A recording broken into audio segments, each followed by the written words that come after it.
What's up? My name is Brian White, and today I'm here with. Rob Carter Jr. Today, we're going in between the white lines.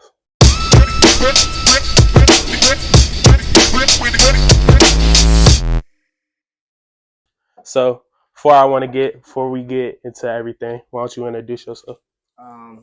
Robert Carter Jr., RMU student, senior, NFL 2025 draft prospect from Charlotte, North Carolina. I mean, originally from Virginia, but I be in Charlotte, so that's really what I just say to save all the complications. 22 years old, football player. I see you. All right, so before we get into, the present, we gotta look back in the past where you started from. Mm-hmm. So why don't you talk about where you first started playing football? So when you ask this question, do you mean like Little league? Okay, so I started all the way back. Honestly, I didn't start playing until I was like 7, but I was one of those bad kids. Like I'm in the back of the apartments, like we tackling each other on concrete, basically. I feel you. So then my dad put me in sports, and I was a real bad kid, ADHD, all of that, flipping off everything. So he was like, "Let's put you in football. Let's see how that go." Ever since then, it's been my personality. It's what I've been known for.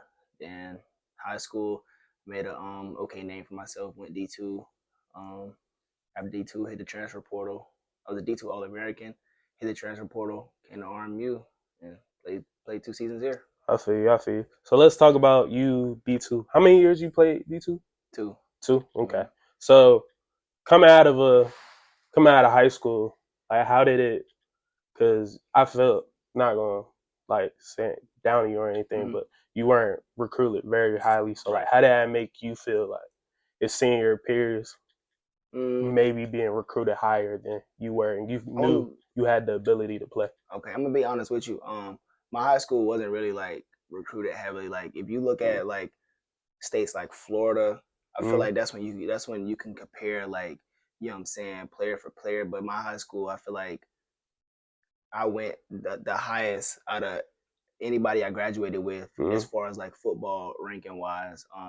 So I that wasn't really like a thing in my mind to where this person went higher than me, because then again, like I always knew I wanted to play football in college, but I didn't know the full aspect of it. So I wasn't thinking, oh, like let's go D1, let's go D2. I was just thinking like I want to continue to play ball. I feel you. That's a great mentality, yeah. So let's talk about you playing D2, because first thing I saw when I first saw you play, in my opinion, was like your athletic ability. So tell me how in D2 that like translated to that ended up rising your stock so that you could transfer to Robert Morris. To be honest, when I came into the D2, I was actually a receiver. But they had a lot of D1 bounce backs. They had 8 D1 bounce backs come in at receiver, so they asked me to play corner. I was like, yes, I'll play corner. I wasn't really a guy. Like I wasn't a guy that I didn't want to sit. I didn't want to red shirt. I never red shirted. So they was like that would be my quickest way to play. So I was like, okay, let's try it. So I get there and I already had the ball skills because I played receiver. Yeah. You feel me? And then I'm just so athletic because I played 4 different sports in high school. You feel me? Like what sports? I played baseball, track, basketball, football. You feel me? Like I tried soccer. I mean, you could say 5, but I didn't finish out a whole season, so I can't even say 5 sports. But that's just where the athleticism came from. You feel me? All right, so you take that leap, you take that, you enter the transfer portal, you take that huge leap from D2 to D1. Like, how did you feel that you were finally like you felt that you were good enough to move up and go play at Robert Morris? I'm gonna be honest. My freshman year, I had 3 picks, and in the conference we was in, it was like one of the best conferences in D2. So they was telling me like, as a freshman, that's like really good. Yeah. So I was like, okay, in my mind, after my freshman year, I was already thinking like I need the ball out. You feel me? Because I wanted to go higher than, because now I know like the metrics of everything, how the college NCAA goes. Like I want to go higher because of basically I want to go to the league and I know the analytics of everything. So after my second year, I had like 7 picks or something like that, and my position coach actually told me, he was the one that told me like you need to enter the portal because we feel like you can go higher, and I was like, okay, like that's what I'm gonna do, and I went higher. I feel you. So come to Robert Morris, coming from a D2, what was you step into the building? is your mentality to like that you knew you could get playing time, you knew you could start here, you knew you could make an impact? I'm gonna be honest. When I got here, it was more like a hearing different people's perspective of the team coming in because they went 0-11. Yeah. So it was like, what environment was I coming into? Mm-hmm. So just hearing it from the outside looking in at the time, people were saying like it's a lot of favoritism, like you going in with like, you know what I'm saying, basically a chip on your shoulder because nobody knows who you are. But then again, like they just went 0-11, so how can you put the same people out there? You know what I'm saying? Yeah. Then it wasn't just me; it was 40 of us that came in. So I let that really go in one ear and out the other of the favoritism because y'all just brought in a big like transfer class. Definitely. So somebody's going to be on the field. So as far as like thinking about like whether I would get playing time or not, I know my ability. I know I could play. It was just going out there and proving it. You know what I'm saying? Being in the right moment, right time. Yeah. Every day, going out and grinding. You know what I'm saying? Never late to anything. Never missing anything. Just, yeah. Yeah. So you come in. I know about that huge transfer class that from Rob Morris going on 11, and then the year after that, I want to say I went 5-7, or it was something like that. Yeah, 5-7, and then this past year, your senior year, y'all take a huge leap, and y'all go 7-5. 7-5. Yeah. So y'all definitely changed the program. So like, let's talk more. Let's dive into more of this senior year. You know, start the season. Utah State. You know, a lot of people on campus already have a mentality about the football team because you know it really hasn't been successful. Right. We go in Utah State. Y'all are up 13-10 half, but before the half, you make a crazy interception. It goes viral. At that time, at halftime,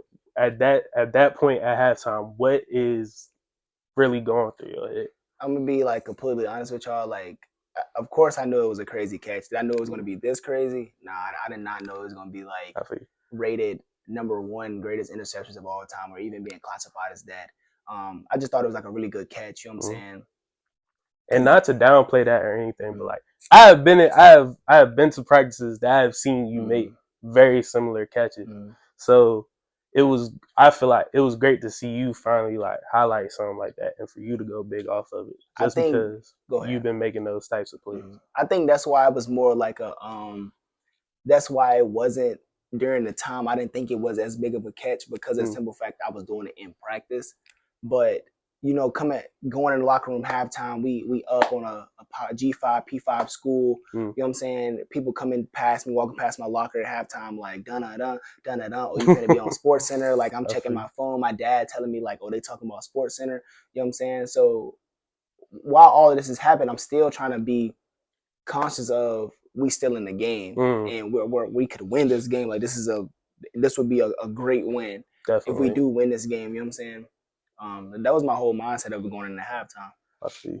So to end that game, sadly, y'all did lose. Like coming back, like how was that feeling? Just coming back from the loss, honestly. All honestly, like of course nobody wants to lose. It was a really bad loss just because of the fact that we had a chance to win. But on the bus ride, I feel like this is when I knew this was a different team than the team before.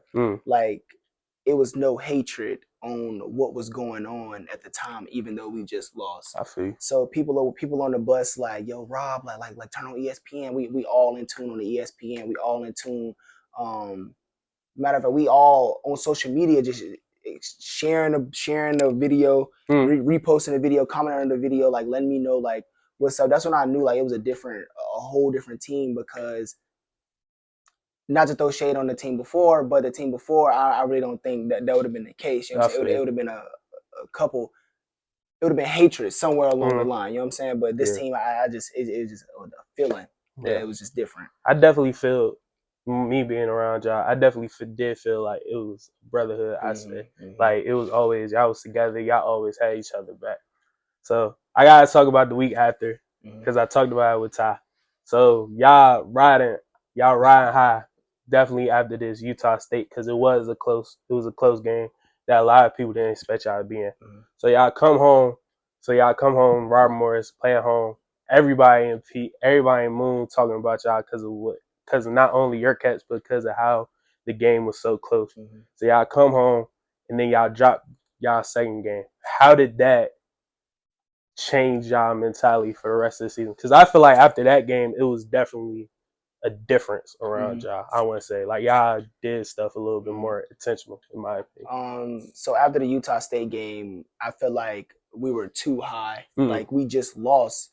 It's no way we should feel this high I feel off you. of a loss. You I feel feel me? you. So going into the second game, we're thinking, okay, we just took a G5 P5 school to the fourth quarter. Mm. Like this D2 school shouldn't do anything to us. I feel you. And that's where we messed up during the week. Where we're just thinking like, oh, it's a D2 school, it's a D2 school.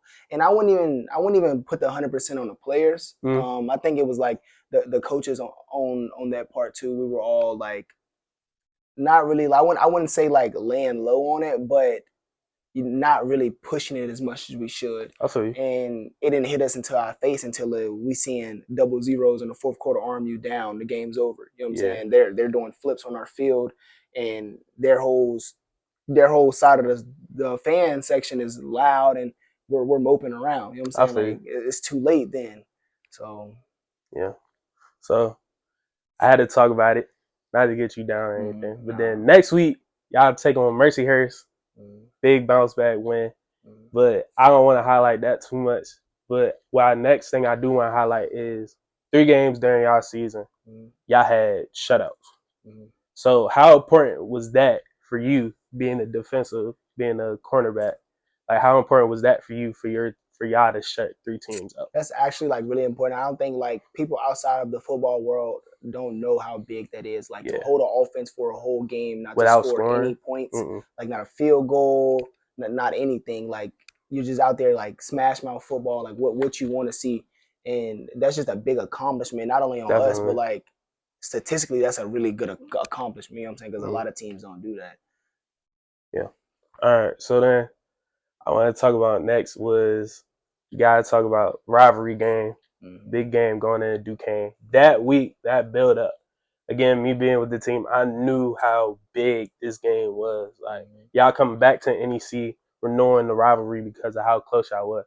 During that week, what was your mindset and your preparation just leading up to the game? Honestly, I feel like that week we were like, that's the most we've been locked in. Even though that Saturday it didn't really show, I feel like that week we were like, everybody was truly locked in, ready for this game. Well, I can say like what happened at the game. I can't speak on that. Just play the game. Bad game. Everybody has bad days. Yeah. Sadly, football players can't have bad days. We gotta have a bad play and brush it off. But we just came, had a bad game, and they just got the best of us. See? So then let's talk about the week after that. I'm not a big person on hypotheticals because anything could happen for a reason. But in my opinion, you could counteract me if I'm wrong. I feel like it was your best game statistically. Y'all played Central Connecticut. So it ended up being, if y'all won this game, y'all would have went to the playoffs, but y'all ended up dropping it. How did it make you feel? Because you had a kick return, you had a interception, you took for a touchdown. Like, how did that make you feel just dropping that game, and especially how close it was going in the double overtime? Honestly, it was heartbreaking. It was heartbreaking because I at least wanted to go to the playoffs, even if not went all the way out. I wanted to at least see the playoffs in my college career. So that was a really heartbreaking moment. But I feel like the way we just lost the game was sad itself. Like they had a fairy tale. They had a fairy tale like ending. Yeah. Winning the second to last game off a ball that hits their teammate's helmet and they score a 2-point conversion, and then coming back, the number 1 quarterback in the NEC throws 7-8 interceptions. You know what I'm saying? Like I feel like that's like a fairy tale Cinderella story, Yeah. So I mean, it was definitely a heartbreaking loss, but nothing you can do now. Time fast. See? Okay, so let's talk about it at the end of the season. Like you said, you entered the draft. What at the end of the year really made you look back at your career and was like, okay, I think I'm ready to move on to the next level and move on to play higher? So all NFL has always been my dream. I was gonna work for it. I'm gonna always work for it. But I feel like once I seen that I was rated the #1 corner in FCS football, it was like, okay, like I actually have a shot. Like I have a really good shot at this because of how I played this past season, how focused I was throughout this whole season. You know what I'm saying? So that just put my mind in a point where I was like, I definitely have a shot at least trying to do this. Yeah. You know what I'm saying? I feel you. So let's talk about, like you said, you played wide receiver in college. One thing I didn't talk about was after the catch at Utah State, you started being used a little bit in some packages at Robert Morris. So when you get drafted, if a team comes to you, be like, hey, we want you to be more like a person who plays on both sides of the ball. Are you open to that?